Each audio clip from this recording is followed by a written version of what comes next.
E. J. Lucas sir.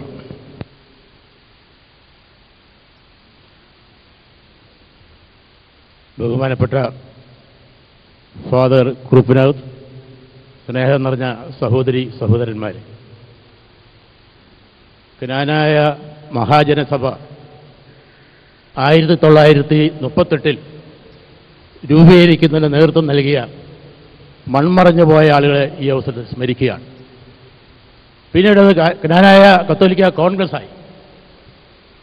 ആ കാലഘട്ടത്തിൽ വാർഷിക സമ്മേളനം 3 ദിവസം ദീർഘിക്കുന്ന സമ്മേളനങ്ങളായിരുന്നു. ഞങ്ങൾ അധികാരത്തിൽ വന്ന അവസരത്തിൽ നീണ്ടൂർ മുതൽ ആ തരത്തിലുള്ള വാർഷിക സമ്മേളനങ്ങൾ നടത്തി. രൂപതയുടെ ജന്മദിനം ഓഗസ്റ്റ് മാസം 29-ാം തീയതി അത് വിവിധ ഇടവകളിൽ വെച്ച് നടത്തി. അതുപോലെ ക്രായിത്തോമ വന്നിറങ്ങിയ കൊടുങ്ങല്ലൂര് ഒരു സ്മാരകം ഉണ്ടാകണം എന്ന് കമ്മിറ്റി തീരുമാനിക്കുകയും അതിനേറ്റവും സജീവമായി മൺമറഞ്ഞുപോയ അന്നത്തെ ട്രഷറർ ശ്രീ രാജു പൂത്താങ്കുളം മുൻകൈയെടുത്തു.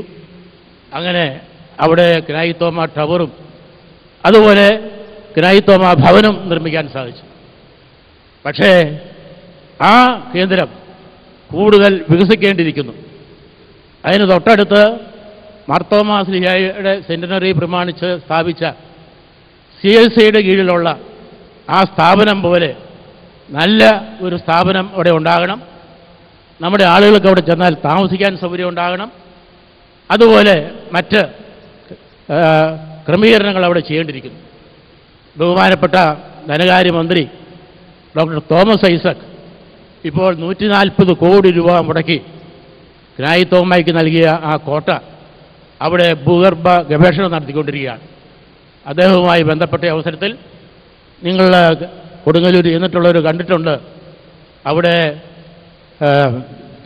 നേരത്തെ ഉണ്ടായിരുന്ന എല്ലാ സൗകര്യങ്ങളും അടങ്ങിയ ആ പ്രദേശത്ത് അവിടെ ഉള്ള ആ കോട്ടയും കോട്ടയുടെ പരിസരങ്ങളും വികസിക്കുന്നതോടൊപ്പം തന്നെ അവിടെ പുതിയ ഒരു മ്യൂസിയം ഉണ്ടാക്കുന്നുണ്ട്.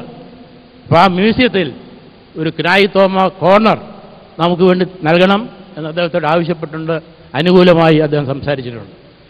അതുപോലെ ക്രായിത്തോമ ഭവനും ടവറും പണി കഴിപ്പിച്ചിരിക്കുന്നത് തൊട്ടടുത്ത് പുതിയ പാലം പണി പൂർത്തിയാകുന്നതോടുകൂടി അവിടെയുള്ള ജങ്കാർ ആ ജെട്ടി ആ പ്രദേശത്ത് നമുക്ക് ആവശ്യമായ സ്ഥലം നൽകുവാൻ വേണ്ടി അവിടുത്തെ MLAയും റവന്യൂ മന്ത്രിയുമായ ശ്രീ KP രാജേന്ദ്രനുമായി ബന്ധപ്പെട്ടിട്ടുണ്ട്.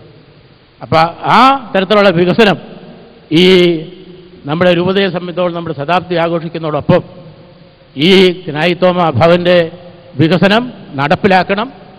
അതിന് നിങ്ങളുടെ എല്ലാവരുടെയും സഹകരണം ഉണ്ടാകണം.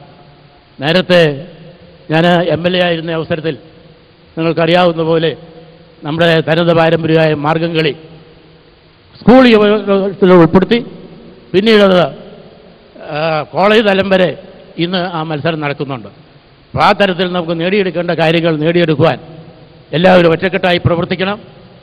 എന്നെ സംബന്ധിച്ചോളം ഈ തെരഞ്ഞെടുപ്പിൽ പലരും സംസാരിക്കുന്ന പോലെ ഇവിടെ സ്ഥാനാർത്ഥിയായി വന്നിരിക്കുന്നു എന്നുള്ള ആക്ഷേപമുണ്ട്.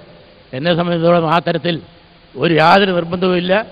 സമർത്ഥരായ ചെറുപ്പക്കാരായ കുറേ ചെറുപ്പക്കാർ എന്നോട് ആവശ്യപ്പെട്ടതിൻ്റെ വെളിച്ചത്തിൽ അവർക്ക് മാർഗനിർദ്ദേശം നൽകുവാനും ഈ രൂപതയിൽ ഈ സംഘടനയ്ക്കും ചെയ്യാവുന്ന നല്ല കാര്യങ്ങൾ ചെയ്യുവാൻ നിങ്ങളോടൊപ്പം ഉണ്ടായിരിക്കും. നിങ്ങളുടെ വിലയേറിയ സഹകരണം ഉണ്ടാകണം. പത്തിന പരിപാടികൾ നടപ്പിലാക്കുന്നതാണ് എന്ന് മാത്രം സൂചിപ്പിച്ചുകൊണ്ട് എന്നെ ശ്രമിച്ച് നിങ്ങൾക്ക് നന്ദി രേഖപ്പെടുത്തിക്കൊണ്ട് എൻ്റെ വാക്കുകൾ അവസാനിപ്പിക്കുന്നു. നന്ദി, നമസ്കാരം.